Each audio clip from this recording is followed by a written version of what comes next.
வணக்கம். நல்ல நேரம் நிகழ்ச்சியின் சார்பாக அத்துணை சப்ஸ்கிரைபர்களையும் எல்லா அன்பு உள்ளங்களையும் எனது நண்பர்களையும் வருக வருக என வரவேற்பதில் பெருமகிழ்ச்சி கொள்கிறேன். வக்ரதுண்ட மகாகாய சூரியகோடி சமப்பிரபக ஹவிக்னம் குருமே தேவ சர்வகாரியேஷு சர்வதா. தென்னாட்டுடைய சிவனே போற்றி, என் நாட்டவர்க்கும் இறைவா போற்றி. நண்பர்களே, இந்த புத்தம் புதிய வீடியோவில் உங்கள் அத்துணை பேரையும் சந்திப்பதில் மிக்க மகிழ்ச்சி கொள்கிறேன். இன்னைக்கு நம்ம பேச போகிறது காதல் தலைப்பில் கன்னி ராசியை பற்றி பேசணும். இன்னைக்கு துலாம் ராசி. துலாம் ராசி காலபுருஷனுடைய 7ஆம் வீடு என்று சொல்லக்கூடிய துலாம் ராசி. சமயோஜித புத்தி, எல்லோரையும் எல்லாத்தையுமே சமநிலையில் பார்க்கக்கூடிய எண்ணத்தை உடையவர்கள் துலாம் ராசிக்காரர்கள். சுக்கிரனுடைய மூலத்திரியோண ஸ்தானம் அடையக்கூடிய வீடு அப்படிங்கிறதுனால துலாத்துக்கு காதல் வரலை அப்படின்னா அது நம்பும்படியாக இருக்காது. துலாம் ராசியில் பிறந்த அத்துணை பேருக்கும் காதல் வரப்படாமல் இருக்கவே முடியாது. துலாம் ராசியில் பிறந்தா ஒரு காதல், 2 காதல், அதுக்கு மேற்பட்ட காதலும் வரக்கூடிய வாய்ப்புகள் இருக்கு. துலாம் மற்றவர்களை ஈர்க்கக்கூடிய தன்மையுடைய ஒரு ராசி. துலாம் ராசியில் பிறந்தவர்களுக்கு காதல் எப்படி இருக்கும், காதல் வாழ்க்கை எப்படி இருக்கும், திருமணம் எந்த மாதிரி அமையக்கூடிய வாய்ப்புகள் இருக்கு, திருமண வாழ்க்கை எப்படி இயற்கையில எப்படி இருக்கக்கூடிய வாய்ப்புகள் இருக்கு, அதை பத்தி பேசலாம் வாங்க. துலாம் ராசி என்பவர்களுக்கு பொதுவா முக்கியமான குணாதிசயங்கள் ஒரு குணாதிசயம் காதல் செய்கிற குணாதிசயம், மற்றவர்களை தன்பால் ஈர்க்கக்கூடிய ஒரு குணாதிசயம். யாராக இருந்தாலும் அவர்களை வசியப்படுத்தக்கூடிய ஒரு முக வசீகரமும் அழகும் நேர்மையாக நடக்கக்கூடிய குணாதிசயமும் உடையவர்கள் துலாம் ராசி அன்பர்கள். இந்த ராசியில பிறந்தவங்களுக்கு நேர்மையான குணாதிசயம் இருக்கும்னு சொன்னோம். தன்னுடைய காதலர்கிட்டயோ காதலன்கிட்டயோ அவங்க எப்படி பழகுவாங்க அப்படின்னா பரஸ்பர, அதாவது ஒரு மியூச்சுவல் அண்டர்ஸ்டாண்டிங்கோட தான் பழகுவாங்க. எல்லாத்தையும் சமமாக பார்க்கக்கூடிய தன்மையில தான் அவங்களோட மனசு இருக்கும். அது மட்டும் இல்லை துலாம் ராசினியர்களுக்கு தகவல், அதாவது வெளிப்படையாக பேசுறது ரொம்ப பிடிக்கும். இவங்களும் வெளிப்படையாக இருப்பாங்க. வெளிப்படையாக தன்னுடைய லைஃப் பார்ட்னர் பேசணும் அப்படின்னு எதிர்பார்ப்பாங்க. இதில் மாற்று கருத்தே வேணாம். அது மட்டும் இல்லை, இந்த ராசிக்காரர்கள் தன்னுடைய வாழ்க்கை துணையை, காதலிய ரொம்ப மரியாதையோடு நடத்தணும்னு நினைப்பாங்க. இதில் விதி விலக்குகள் இருக்கலாம், அதுக்காக என்ன திட்டக்கூடாது, விதி விலக்குகள் இருக்கலாம். ஆனால் பெரும்பாலும் இந்த ராசிக்காரர்கள் தன்னை எப்படி தான் உணர்ச்சி, தன்னுடைய ஆசைகள் எப்படியோ அந்த அளவுக்கு ஈக்குவலாக மதிப்பு கொடுக்கறது அளவில் மற்றவங்கள்ட்ட, அதாவது வாழ்க்கை துணைக்கிட்டையும் காதலன்கிட்டையும் இதை எதிர்பார்ப்பாங்க, கொடுப்பாங்க. முடிவெடுக்கிற தன்மையில் கொஞ்சம் அப்படி இப்படி தடுமாற்றங்கள் இருக்கும். துலாம் ராசியை பொறுத்த வரைக்கும் காதலிக்கலாமா வேண்டாமாங்கிறதுல தடுமாற்றங்கள் இருக்கும். இல்லை காதலை கண்டினியூ பண்ணலாமா வேணாமா விட்டுடலாமாங்கிறதுலையும் தடுமாற்றங்கள் இருக்கும். ஆனால் தன்னை மாதிரியே மற்றவங்களை நியாய தர்மத்தோட நடத்தணும், நியாய தர்மத்தோட பேசணும் அப்படிங்கிறதுல அவங்க தவறவே மாட்டாங்க. எல்லாருக்கும் மதிப்பு கொடுத்து நடக்கணும். முக்கியமாக தன்னுடைய வாழ்க்கை துணைக்கு மதிப்பு கொடுத்து அவங்கள சிறப்பாக நடத்தணும் அப்படிங்கிறதுல அவங்களுக்கு மாற்று கருத்து இருக்காது. இந்த ராசியில் பிறந்தவங்களுக்கு எப்படியாவது திருமணத்துக்கு அப்புறம் வாழ்க்கை ரொம்ப நல்லா இருக்கும். ஏன் அப்படி சொல்லுவோம் அப்படின்னா, தன்னுடைய சுய கௌரவத்தை முக்கியப்படுத்தி நடந்துக்குவாங்க. தன்னுடைய சுய உழைப்பால் தன்னுடைய சொந்த காலில் நின்று முன்னுக்கு வரணும்னு நினைப்பாங்க. அதை செய்யவும் செய்வாங்க. பெரும்பாலான இடங்களில் துலாம் ராசி என்பவர்களுக்கு எப்பவுமே தன்னுடைய சொந்த காலில் உழைச்சி முன்னுக்கு வர்றது தான் அதிகமாக பிடிக்கும். இதனால கூட இவங்க மற்றவங்களை ரொம்ப சுலபமாக ஈர்த்துருவாங்க. இந்த ராசியில் பிறந்தவங்களுக்கு இன்னொரு பெரிய பாக்கியம் இருக்குது.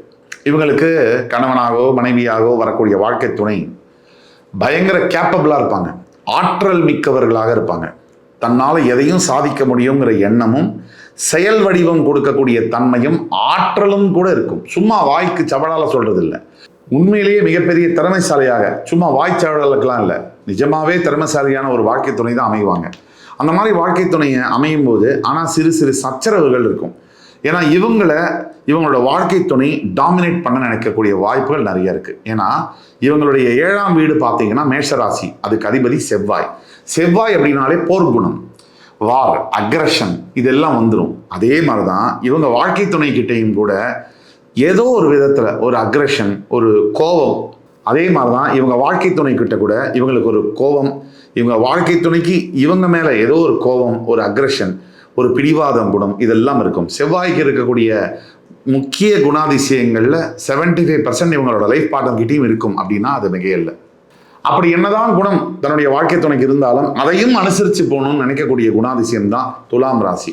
இந்த ராசியுடைய மிகப்பெரிய ஸ்பெஷல் என்ன தெரியுமா? இவங்க காதல் வாழ்க்கையில், திருமண வாழ்க்கையில் ஜெயிக்கிறதுக்கான காரணமே ரொம்ப அனுசரித்து போகக்கூடிய அந்த குணாதிசயம் தான். நம்ம பல பேர் பேசுகிறோம், ஒரு திருமண வாழ்க்கையில் இல்லை எந்த ஒரு பந்தம் உறவு எதுலையா இருக்கட்டும், காதல் வாழ்க்கையிலையா கூட இருக்கட்டும், விட்டு கொடுத்து போகிறது தான் அந்த உறவை காப்பாற்றி அடுத்த நிலைக்கு எடுத்துகிட்டு போகும்னு நம்ம சொல்கிறோம். காதல் வாழ்க்கையிலையா இருக்கட்டும், திருமண வாழ்க்கையிலையா இருக்கட்டும், there are 3 stagesன்னு இங்கிலீஷில் சொல்லுவாங்க. the butterfly stage, the trial stage, or the reality stage and the successful stage அப்படின்னு சொல்லுவாங்க. இந்த பட்டர்ஃப்ளை ஸ்டேஜ்னு சொல்லக்கூடிய முதல் நிலையில் பட்டாம்பூச்சி மாதிரி பறக்கும்னு சொல்லுவாங்க. அதாவது 2 பேர் செய்யறதுமே 2 பேருக்குமே ரொம்ப சரியாக தெரியும், அவங்களுடைய பாசிட்டிவ்ஸ் எல்லாம் தெரியும், என்ன செஞ்சாலும் பிடிக்கும். இப்போ தான் நிறையா பேசுறது, நிறையா ஊர் சுற்றி பார்க்கறது இதெல்லாம் நடக்கும். அடுத்தது ரியாலிட்டி ஸ்டேஜ்னு சொல்கிறோம். இந்த ரியாலிட்டி ஸ்டேஜில் உண்மையெல்லாம் வெளியில் வரும். இந்த ராசியுடைய மிகப்பெரிய தனித்துவங்களில் சமயம் அறிஞ்சு தன்னுடைய துணையுடைய தேவை அறிஞ்சு சேவை செய்யக்கூடிய ஒரு மைண்ட் செட் இந்த ராசிக்காரங்களுக்கு இருக்கும். அப்போ 12 ராசிக்காரர்களில் இந்த ராசிக்கு மட்டும்தான் இருக்கா அப்படின்னு கேட்டால் இந்த ராசிக்கு அதிகமாக இருக்கும். தன்னுடைய வாழ்க்கை துணையுடைய சூழ்நிலை என்ன, நல்லது கெட்டது தெரிஞ்சு சமயோஜிதமாக நடந்துக்கக்கூடிய, தன்னாலேயே யாரும் சொல்லி கொடுக்காம இந்த மாதிரி நடக்கக்கூடிய ஒரு பக்குவமும் இந்த ராசிக்காரர்களுக்கு உண்டு. அதனால தான் துலாம் ராசிக்கு காதல் திருமணம் பெருமளவில் நல்ல ஒர்க் அவுட் ஆகும். ஆனால் வாழ்க்கை துணையுடைய கோபத்தோட, சீருகின்ற வாழ்க்கை துணையோட, ஒரு மாதிரி எதுக்கெடுத்தாலும் பிடிவாதமாக நடந்துக்கிற வாழ்க்கை துணையோட இந்த வாழ்க்கை நகரும். ஏன்னா நீங்களும் தாங்குறீங்க, அவங்களும் அதில் குதிரை மேலே ஏறி சவாரி செய்கிறாங்க. இவ்வளவுதான் விஷயம். பெருமளவில் துலாம் ராசியில் இருக்கக்கூடியவங்க மன வெறுப்பையோ மனவேதனையோ வெளியில் காமிச்சிக்க மாட்டாங்க. அடுத்தவங்களே தவறாக தன்னுடைய மனசை புண்படுத்தினா கூட அனுசரித்து போகக்கூடிய தன்மை, இதைத்தானே எல்லா காதலையும் எல்லாரும் எதிர்பார்க்குறாங்க. ஒரு காதலன் காதலிக்கிட்ட என்ன எதிர்பார்க்குறான், நான் என்ன வேணாலும் பேசுவேன், உன்னை எப்படி வேணால் காயப்படுத்துவேன், அதெல்லாம் நீ கண்டுக்காம இருந்தால் உன் காதல் உண்மை அப்படின்னு தான் சொல்கிறாங்க. இதே தான் இந்த காலத்தில் இருக்கக்கூடிய காதலிகள், அவங்கள என்ன சொல்கிறதுன்னு நம்ம தெரியலையே, அதிகமாக இதை விட அதிகமாக என்ன வேணால் செய்வேன், தனக்கு வந்தால் ரத்தம், மற்றவங்களுக்கு வந்தால் தக்காளி சட்னி, அப்படி தான் நடந்துக்கிறாங்க. எத்தனை வீட்டில் இருக்கக்கூடிய கணவன் மனைவி வாழ்க்கையில் மனைவிமார்கள் தன்னுடைய தாயாருடைய இன்ஃப்ளூயன்ஸை கணவன் மேலே புகுத்தாத மனைவிமார்கள் உண்டா? ஒரே விஷயம், இவங்களுக்கு நடந்தால் கரெக்டு, அவங்களுக்கு நடந்தால் தப்பு, இப்படி 2 பக்கமும் இருக்குது.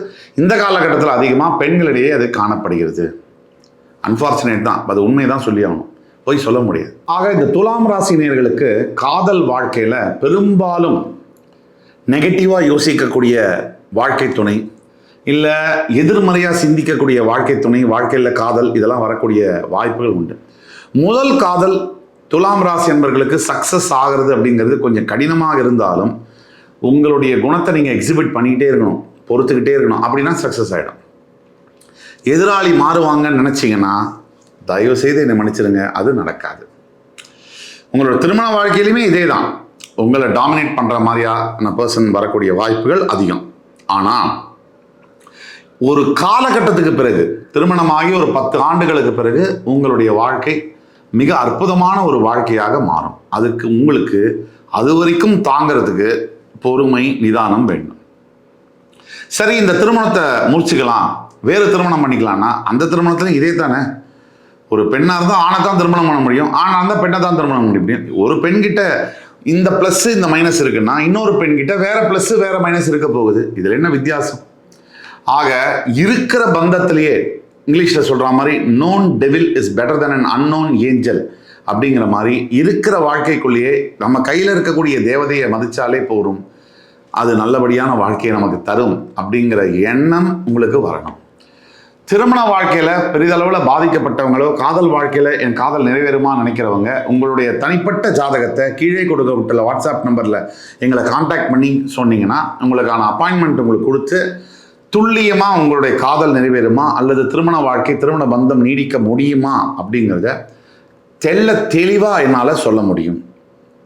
இந்த எபிசோடு உங்களுக்கு பிடிச்சிருக்கும்னு நம்புகிறேன். அடுத்து வேறொரு எபிசோடில் இன்னொரு முறை உங்களை சந்திக்கும் வரை உங்களிடமிருந்து விடைபெறுவது உங்கள் சுபாஷ் பாலகிருஷ்ணன். நன்றி, வணக்கம், வாழ்க வளமுடன்.